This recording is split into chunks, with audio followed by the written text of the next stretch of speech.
to the kitchen. Today we're going to make a peach blueberry cobbler. This was a favorite at the restaurant for many years, and I only used to make it during the summer when the peaches were fresh, but people wanted it so badly that I then started using frozen peaches and was able to tinker with it to make it taste just as good as if it was made with fresh peaches. So this is our recipe. We are going to roast our peaches first, and we need to add to it some butter. We're going to add some light brown sugar and corn. It's much easier to cut them up when they're frozen. So these are still frozen, and I'm going to cut them into thirds, and then we're going to toss everything in our baking dish and get it into the oven.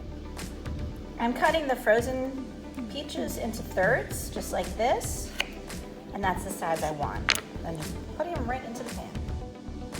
Okay, so we have our cubed butter. We slice it up into small little cubes, sprinkle it over the top. I've already poured in our ½ cup of peach nectar, and now I've mixed together our cornstarch and light brown sugar, and I'm gonna sprinkle this generously over the top. All of this sugar is going over the top. We're gonna cover it with some tin foil and then get it into our 400-degree oven and roast it for 1 hour. Then we're gonna remove the tin foil and stir it and roast it again for another 20 minutes. Now, while our peaches are roasting in the oven, we can make our cobbler topping. And we need flour, sugar, salt, baking powder, butter, buttermilk, and light brown sugar. Now, these amounts are from my restaurant recipe, which is in weight, which is a more exact measurement. So I will use this opportunity now to find out how many cups it is so you can make this at home with ease. But we're gonna start off with 1 pound, 8 ounces of all-purpose flour, 8 ounces of sugar, 8 ounces of light brown sugar, 4 teaspoons of baking powder, 2 teaspoons of salt, 12 ounces of cold butter, which is 3 sticks, 3/4 of a cup of buttermilk, and then at the end, of course, we're gonna add our pint of blueberries to our peaches. But first, we're gonna make our cobbler topping. So what I need to do is, this is cold. The butter is actually very, very cold. I had it in the freezer for about 10 minutes before I took it out, because I'm gonna cut this into small cubes. And that is what's gonna help make the cobbler topping so nice, light, and flaky. It's using what is called the cut-in butter method. So basically, we're gonna put all of our dry ingredients into the stand mixer. With the paddle attachment, we're gonna mix in or cut in the butter into the dry ingredients, and that is what will give the nice, light, flaky texture. 1 pound, 8 ounces of all-purpose flour is 6 cups. 8 ounces of sugar is 1 cup plus 2 tablespoons, and 8 ounces of light brown sugar is 1 cup. Here's our baking powder and salt. We're gonna add all of our dry ingredients into our stand mixer mixing bowl. Put all of those in. All right, so we've got everything in here. We're gonna put the paddle down, turn it on, and let it stir together all those dry ingredients. And then we're gonna add in all of our cubed butter. I've got 3 sticks of already cut cubed butter. That was all mixed in, and now we're adding our butter, which has been cubed, and it's still nice and cold, and we're gonna put it on low speed, and we're gonna do what's called cut-in butter method. We're cutting the butter into the dry ingredients.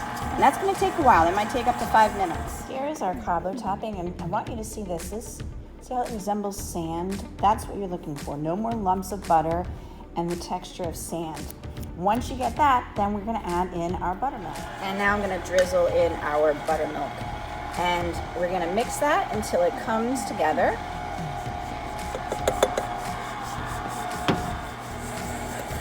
You may think you don't have enough liquid in there, but it eventually does come together.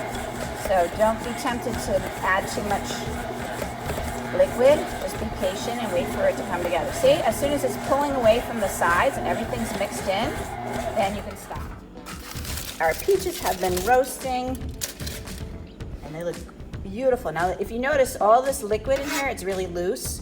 That's what we want to strain off, and we're gonna cook it down. Here, we're gonna bring it to a boil and thicken it. And when we boil it, that is when the cornstarch is gonna start to work. So I'm gonna strain out all of the peaches and then add the liquid into here, bring it to a boil, stir it until it thickens. Once it comes to a boil, we're gonna stir it for 2 minutes. So you can see the juices have thickened up a lot, and that's what we're looking for. So we're gonna pour this now back over our peaches, and to it we're gonna add in our blueberries and then put our cobbler topping on top. Now, when I was in the restaurant, we used to roll out the cobbler topping and cut nice shapes and put it on, but the whole idea about the cobbler topping, and this is like a homey dessert, and these are supposed to be sort of like dumplings. So you just take a piece, pat it out, and sort of just plop it right on top around all of this. So I gotta get the blueberries in, so I just wanted to show that to you first. So once we get the blueberries on, we're just gonna plop these little blobs of cobbler topping on top.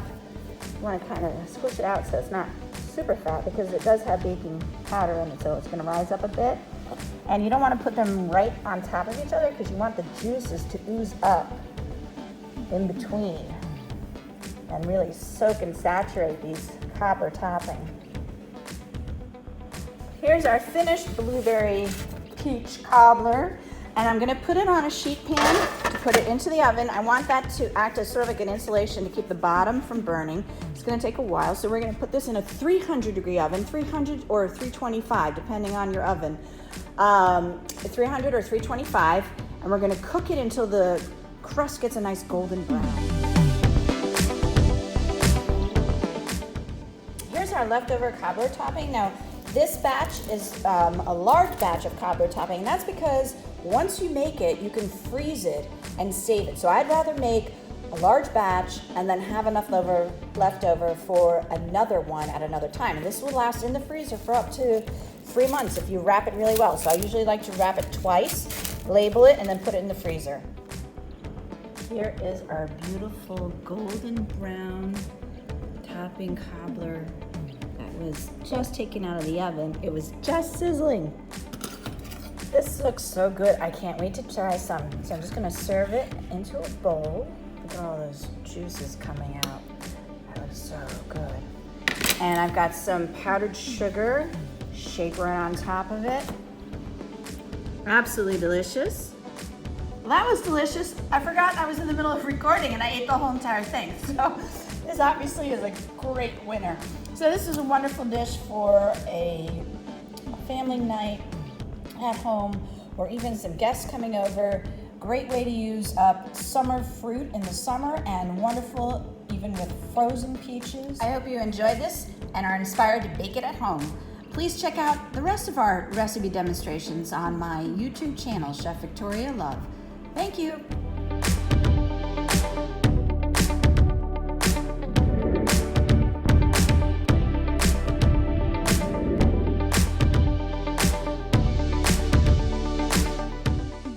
For more recipe demonstrations, please click like and subscribe to Chef Victoria Love's YouTube channel and have fun in the kitchen. Thank you.